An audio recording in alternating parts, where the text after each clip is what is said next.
চলমান পরিস্থিতিতে সেনাবাহিনী কতদিন মোতায়েন থাকবে তা নির্ভর করছে অন্তর্বর্তী সরকারের সিদ্ধান্তের উপর।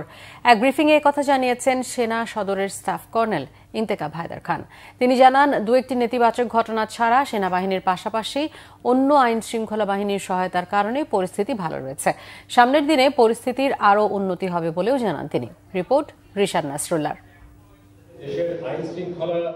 ছাত্র জনতার অভ্যুত্থান পরবর্তী সেনাবাহিনী মোতায়েন ও দেশের আইন শৃঙ্খলা পরিস্থিতি নিয়ে বুধবার ব্রিফিং করেন সেনা সদরের মিলিটারি অপারেশনস পরিচালকের কর্নেল স্টাফ। এ সময় লুট হওয়া অস্ত্র উদ্ধার, আসামি আটক, শিল্প বিশৃঙ্খলার নিয়ন্ত্রণে সেনাবাহিনীর সফলতার পরিসংখ্যান তুলে ধরেন তিনি। জানান, পরিস্থিতি ইতিবাচক, তবে আরও ভালো হওয়ার সুযোগ রয়েছে। সেনাবাহিনী কতদিন মাঠে থাকবে সে বিষয়েও কথা বলেন তিনি।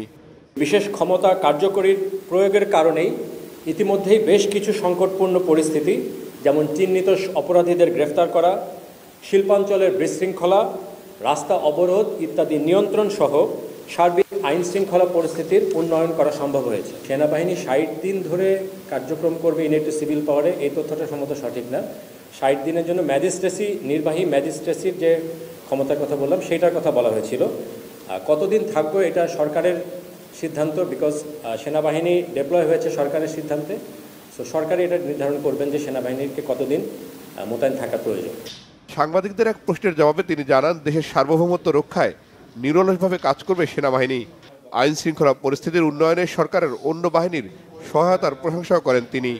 সম্মানিত সেনাবাহিনী প্রধানের দিক নির্দেশনাকে অনুসরণ করে এ মুহূর্তে দেশের 62টি জেলায় সেনা সদস্যরা আইন শৃঙ্খলা রক্ষায় অন্তর্বর্তীকালীন সরকারের সংশ্লিষ্ট মন্ত্রণালয়সমূহ, আইন শৃঙ্খলা রক্ষাকারী বাহিনী, স্থানীয় প্রশাসন, বিভিন্ন সংস্থা, গণমাধ্যম এবং স্থানীয় জনগণের সাথে সম্পৃক্ত হয়ে সমন্বিত প্রচেষ্টার মাধ্যমে সার্বক্ষণিক সক্রিয়ভাবে দায়িত্ব পালন করে যাচ্ছে। সেনাবাহিনী মোতায়েন হওয়ার পরে অথবা ম্যাজিস্ট্রেসি ক্ষমতা পাওয়ার পরের যে স্ট্যাটিস্টিক্স, সেটাতে আগের তুলনায় অপরাধের সংখ্যা কমেছে, নথিভুক্ত রেকর্ডের সংখ্যা কমেছে।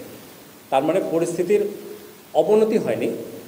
হ্যাঁ, আমাদের হয়তো এক্সপেকটেশন অনুযায়ী উন্নতি হয়নি, এটা অনেকে বলতে পারেন, এবং সেইটা যাতে হয় এখানে আরও অনেকগুলো ফ্যাক্টর আছে। পুলিশ বাহিনী ধীরে ধীরে তাদের কার্যক্ষমতা ফেরত পাচ্ছেন।